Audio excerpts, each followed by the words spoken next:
Hey, BB. Candy's been down for about a week or so because the radiator broke right there, so we got to replace it. And that's what's good about having a Toyota. They're easy to replace.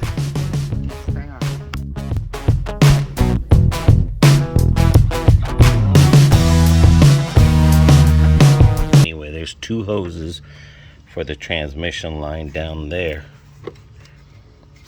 Here's one. I don't know if you can see it, and it takes that clamp. Now when you got to use pliers. Now when you pull that out, transmission fluid's going to come out, so you got to clog them up with these two. You got the upper, and then you got the lower one next to the bottom radiator hose, and all that will come out. Another way to do it is you could take this bolt off here, off the fan, and there's another one there. Take the fan off first, which gives you more room, and then you can get to those hoses. But those are fairly easy to get to from the bottom, and this one you get from the top. And then this way it's just two bolts, and that whole thing will come out. So either way you do it, whether you take the fan out first for more room to get down there, or you just take those two hoses off, because either way you gotta get them hoses off and clog them to get that out. And without tearing the hose, you gotta wiggle this side to side to break the seal. If you tear that hose, well, you gotta go buy another one. I figure I'd just take out the fan to show you what I'm talking about. But there's a bolt here, and there's a bolt there, and then you unplug the fan motor right there. There's a plug. That's what this is for. You unplug that from there, and then this is where your overflow box is, and this will come slide right out. Well, I have lights there, so, and this will slide. That's how you would just replace your radiator fan motor. I've still got to connect it to there. Zoom out to show you better, and that's how you get the fan out. It's a good time to inspect it. Just remember you have your antifreeze in there, because that's the overflow. And that's your radiator. And believe it or not, the only thing that holds your radiator is this bolt and that bolt. I'll show you those two hoses. That's for the transmission. And then you take your lower hose, take your upper hose. And that's how easy it is on the Toyota. And if you ever to change your starter, you just take that fan out, and there's your starter.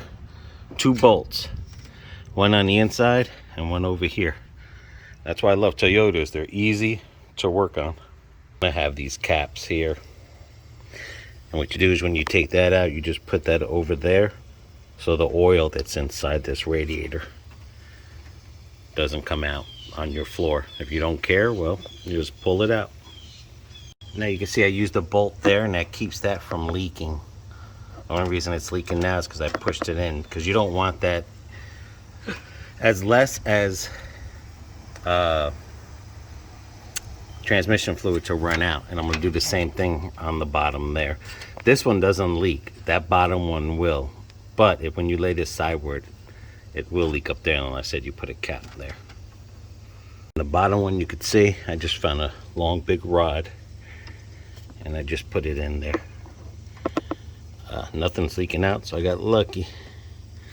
It's because this car's been sitting a while. And I don't know if I told you, perfect opportunity to check your motor mounts.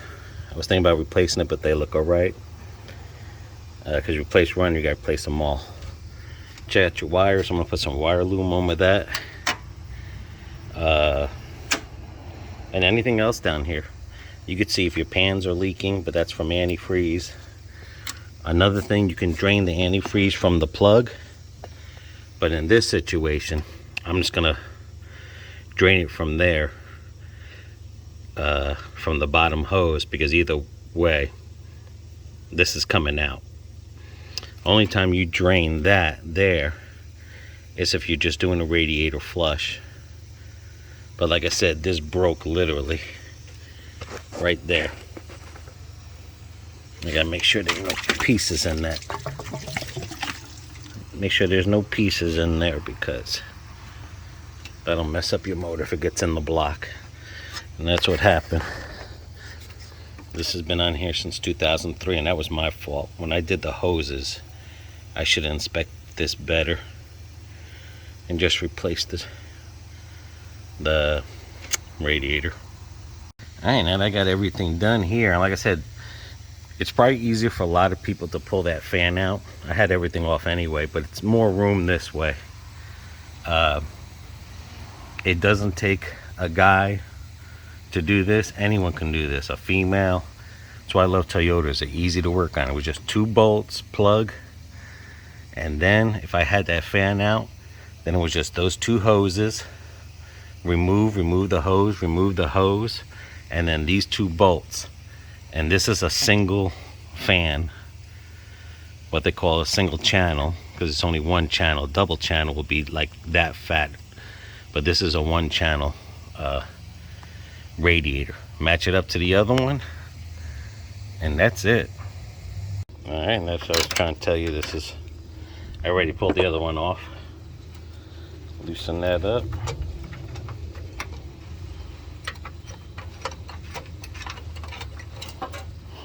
And that's what holds that radiator, and I already took the other one off.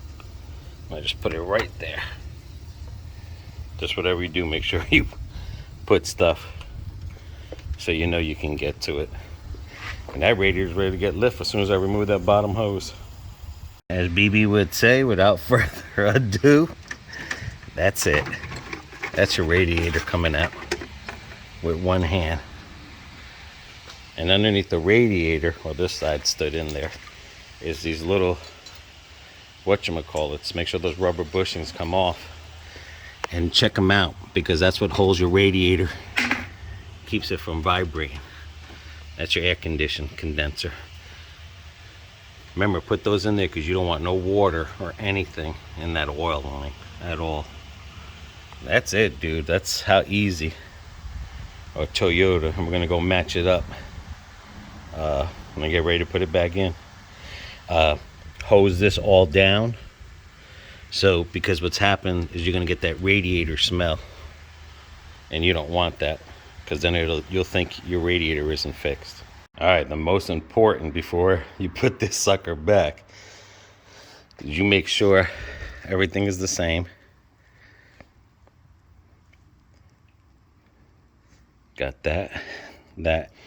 That's if you have automatic transmission. If you have a manual, you don't have to use those, or radiators don't come with that. That's why you got to be specific that you have a automatic transmission. And everything looks the same here. These are the plugs that I normally save. I save these suckers so I can use them on my next jobs. But this here is marked, because sometimes they move on shipment. Make sure these suckers are tight, but they've already been marked, so they're not moved. That is your freeze plug. So if you were to put water in here and you live up north and it gets freezing, all that water will pop this out. So that's what that is. That's why I do not use water. I use antifreeze 50-50, or I mix it 50-50. And I'll show you that once I get this back in there. Most important thing that holds it at the bottom, make sure it's good. The other one's still in the car, and then that goes back. And that's what keeps the radiator from rattling. Another thing too, make sure the fins are not bent in any way, and you gotta be careful in installation and that it's clear. But those fins cannot be bent, because that's what the heat goes off of. Again, this is easy as putting it with 1 hand.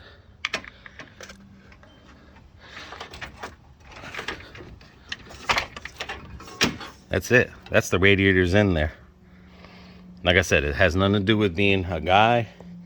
Anybody with mechanical tools, That's why I love Toyotas, because they're easy to work on. I don't like to use this clamp. I like to use these, and I'll explain to you why. But if you've already used this, you lose your tension every time you unspring this. So it's always good to go with these or brand new this. I'll tell you why I like to use those clamps. You see everything there, especially those twisted clamps there. Even with the fan here, say if the fan was here, I can squeeze my hand and tighten that. And that's another thing. A lot of people, when they put these clamps, they face them anyway. Have them face the directions easiest to get to. Because now I can get with a screwdriver and get that. And if I had a longer screwdriver because something was in the way because the fan went in, I could still get it to tighten it. Because in about a week, I have to recheck to make sure this is tightened again. And if this is facing sideways and this other hose is gonna block it, then guess what? I've defeated the purpose. Because once this hose comes on, you see the room you're gonna have, and those hoses are easy to move out the way to get to. Like for example, if I want to tighten that one down there, I have this needle nose long one, and I can get it in there. That's why it's worth it for the extra few dollars to buy these type of clamps, because they're hand tied. And you can see them in there. If I ever take off that cover, I can get to that one. If I ever see how I can get to this one, even with the fan thing on, I could still get to that right here. So that way, if they leak or whatever, you know, it's easier. Now the other ones, because they're clamped and stuff, and this one wants to be a booger while I'm talking, there we go. To squeeze it with a pair of pliers like that was a pain in the butt to get to. I had to get it from underneath. But if you take the fan off first, then you don't have the problem of getting that from underneath. You can get it from top, but depending on which, see, this one was facing the other way. Then like I said, with this one here, everything's just hand tight. And then I can come and check it. And then I just tighten it up here. And about a week after driving, I come and check her again. And everything's accessed. And the fan will not block that. That you get as tight as you can. But you gotta be careful because the plastic, but you get as tight as you can because it will loosen up. I don't know if I had said now was a good time to replace the thermostat, but I did that already. I had done a flush when I did these hoses. The only thing I never did was the radiator. The other thing too is these hoses here, let me zoom out. These are silicone hoses. So these last longer than 5 years. These aren't rubber. You've seen it, the blue was on the inside. These are silicone.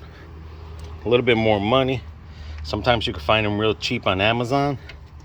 They don't have to come in colors. I just wanted it colors to match what BB did inside the car. So basically, only thing that needs to go on is that right there to that one.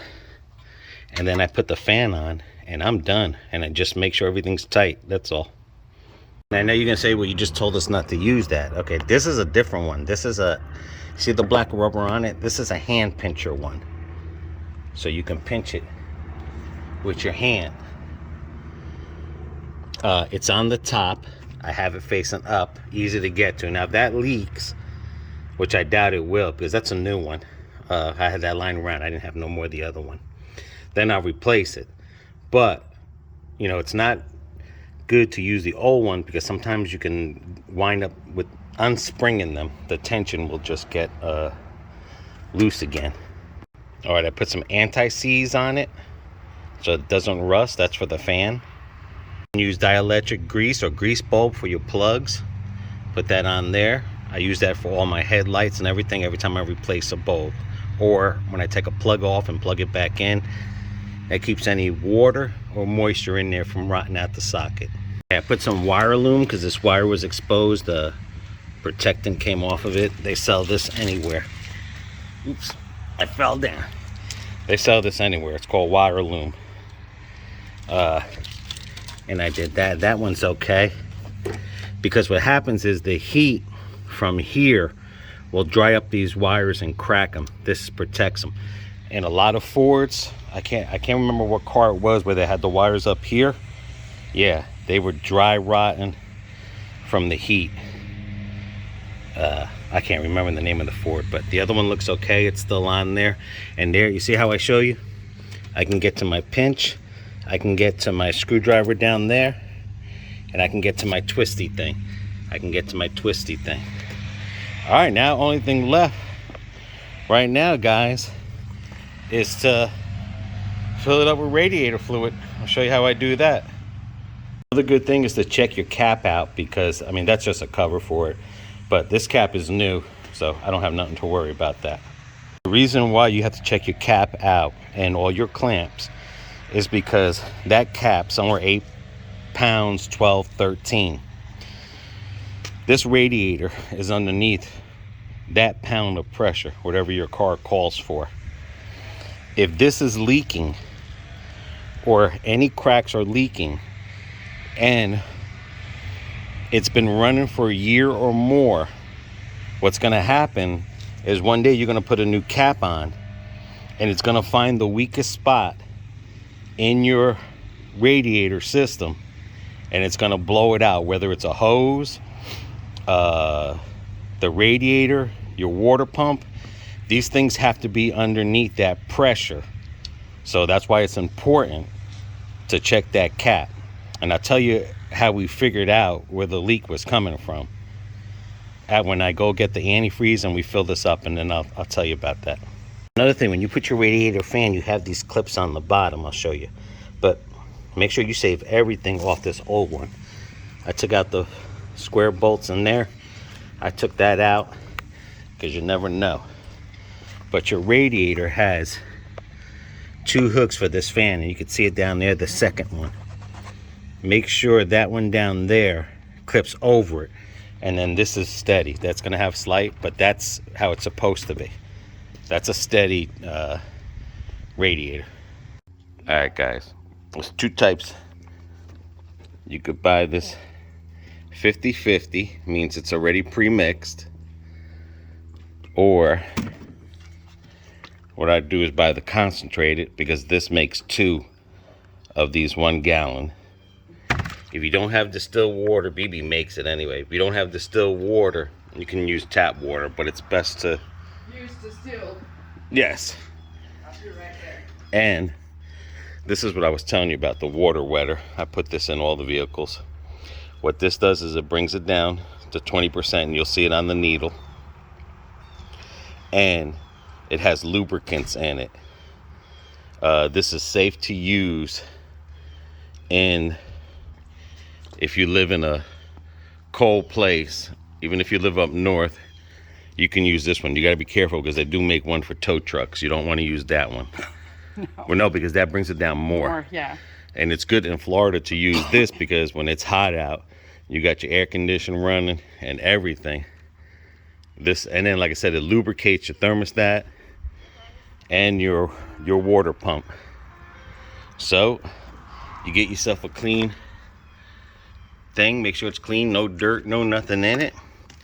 And you would pour half of this, this whole thing in there, and that whole thing in there. And once you pour that whole thing in there, then you can put, if you don't have a gallon, just fill that up with water. That's what you call 50-50, pre-mixed.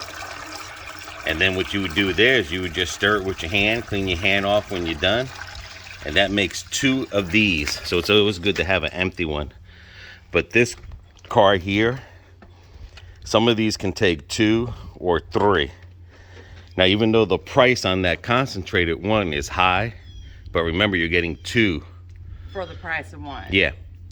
Now in New Jersey, when I lived up in the colder places, sometimes I would put that whole gallon in there, but I wouldn't put another gallon. I would put like 3/4. That's what you call the 60-40 or the 7, just depending where you live. Because in New Jersey in the wintertime, I would just put that in there straight, And oh my gosh, my heat, I can melt people out of it because it's concentrated. But living in Florida, you don't want that. And this here you pour before and stuff. And if this one here, these antifreeze here, they say for all makes and models, or they're universal. That means they can mix with the other color ones. But with the other color ones, the difference between the other color ones and this one, not saying you can't use it for an emergency, but they have this in there. So their temperature to what your car Should be at the computer anyway reads out. So, you know, sometimes it is good to stick with what you got, but you can have a blue antifreeze and do this universal antifreeze if you want to, because it's cheaper. Those other ones are expensive. In emergency, you can use this antifreeze there. But yeah, pour that sucker in there. That whole thing goes in there. And like I said, with that baby, make sure it all goes in there. Jesus Christ, dude, come on, man. It's got air bubbles in it. I forgot. That's something you don't waste. All right, hang on, stop. All right, let me start the car up. All right, this is how you get the bubble out of your thing. You put the heat on high, full blast, goes up towards the front. And that's how you burp it. Now that might stay like that for a while, but that's not gonna move until that thermostat opens and the engine gets hot enough. What you're basically trying to feel is your heat to come out. Right now, everything's cold. On some cars, they do have a bleeder on the block. You gotta just look to see if your car calls for that. And what the bleeder does is if you loosen it, it'll take all the air out. What we're doing now, that's what we're doing. We're burping the system. Because if you get air to where your heater core is at, you'll ruin it. All right, does it look like it went down? Yeah. All right, pour slowly, dude. That thing's not cheap. Plus, there was some antifreeze in the block here.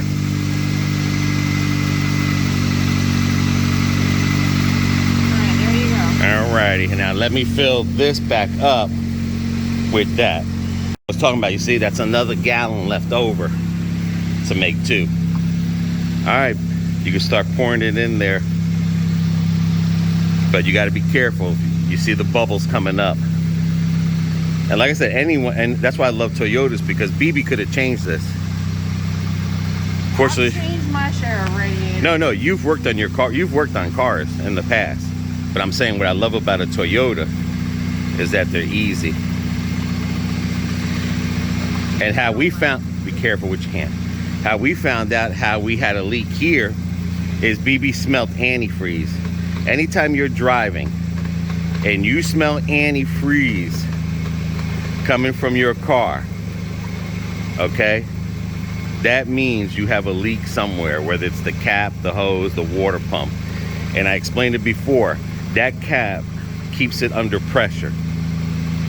If you were to fix the problem driving for years without it, because you're like, oh, well, nothing's really happening, it's okay. No, I promise you, you have an issue going on, because once you seal this, this will find the weakest point in that system and it'll blow it out. Look good. And in there. never put just straight water in there. Because it'll leave the coils right out. It'll rust everything. I've seen people, I worked on people's hoses where you could just squeeze the water out of it. And while this is running, you know, you're looking to make sure there's no leaks and everything in it. And then I'm gonna go check to see. All right, temperature gauge is coming up. It's still down. It's still cold, so that's telling me there still needs more antifreeze. Now, once you fill this up and it's been burped and that's still coming out cold, that means your thermostat or your heater core is clogged. And you just gotta let it run for a while. You see it's going down and up, down and up. That's getting the bubbles out of it. You can run this for a while, because I know that will take, that radiator takes a whole and a half. If you had the double rail, shit, you could look at about 2 or 3 of those gallons, but you gotta let it run because it's still burping. You're gonna want to where there's no air. but that thing's still burping. And the reason you have that heat on, because it's circulating through the heater core and everything. And it's the pushing. thermostat Yeah. It opens up the thermostat. Yeah. So it can circulate better. Your main goal is to make sure that thing does not go to hot. That means something's clogged in there. And if you could see, it's a little bit below the cold. The middle thing, that's where it's gonna stay when it finally warms up, but there's still no heat yet, so we got a way to go. Like I said, don't panic when you see that, because all that means is that there's a lot of air in there. Sometimes you can pour too much. And you see it pushing out like that, that's because there's still air. There's a boatload of air in there. And you just gotta wait till that stops. As you can tell, it's going through the engine because it's pushing out the brown. Yeah. Well, that's not the brown, that's the water wetter, the red. Yeah. Another thing with that water wetter, if you have a system that's already full and you need some, you could put that in there in a system that already has antifreeze. It doesn't have to be done at this point. Some people mix the water wetter in there. Me personally, I just like it in there and then let the engine do the turning. I got her revving it up a little bit to get so the water pump will move faster. Yeah, this is an older model, so I kind of know how it works. All right, now it's went down. All right, let it go. It went down. Some cars, like I said, on the other cars, they have the bleeder valve. Then what you do is you would bleed it. Once it pours nothing but straight fluid, you shut it. All right, pour a little bit more in there. Okay, now it's going down. Now she's going down, just gotta be careful. And your heat will not work until this is fully filled. Now it's starting to come out warm inside. I mean, this could take 20, 30 minutes, 10 minutes, just all depends on how much your radiator can hold. Did it go down all the way? Yeah. Okay, we'll just pour a little bit more. You see how it's a little bit below? And she's coming out hot. She's starting to come out hot. Yep, it's coming along good. So that you can see it, but that's how you want it. No air bubbles, it's right there. That's it, the heat is hot. Put the cap on it now. The heat is hot. See what it looks, again? Right there. Now, always make sure your reservoir is filled, because what happens is if you're driving and it burps a little bit, it'll take from your reservoir. Mm-hmm. Check this in about a couple of days just to make sure you don't need to add a little bit more. Mm-hmm. That's how you do it. But just remember, when you smell antifreeze coming from your engine, it's telling you something. Just because you can't find it, that's why it's always good to use antifreeze, because like I said, water will evaporate. Everything looks good, it's tight. This will get hard because the cap is on. That's the pressure. No oil leaking there. Okay, you can move that out the way. I have a whole reserve left over.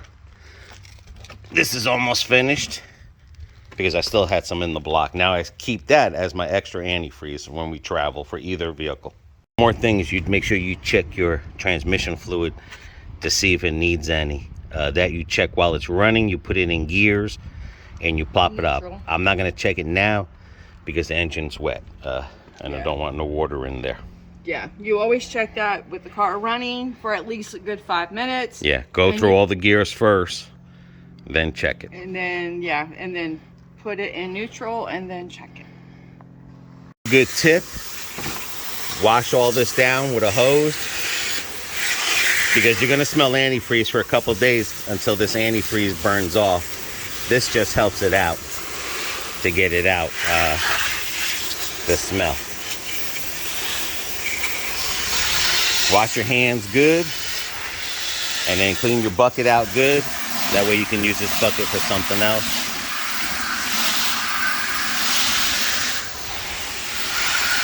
Just trying to get in the fins, because like I said, you're going to smell antifreeze for a couple days. Vehicle's not overheating. Everything's tight. I'll check these clamps again. but right now everything's good. All right, that's it. That's it. And I was showing you guys, anyone can do this.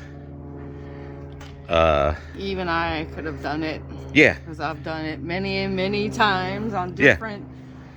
I'm not saying a guy can do it, but that's why we like Toyotas. They're even easier. Right. And BB did it in Dodges and Fords and Chevrolets and But- Oldsmobiles. just remember, you smell antifreeze, it's because you have a leak somewhere. Don't use straight water. Yeah, because antifreeze is a good detector because you're going to smell that. Yeah.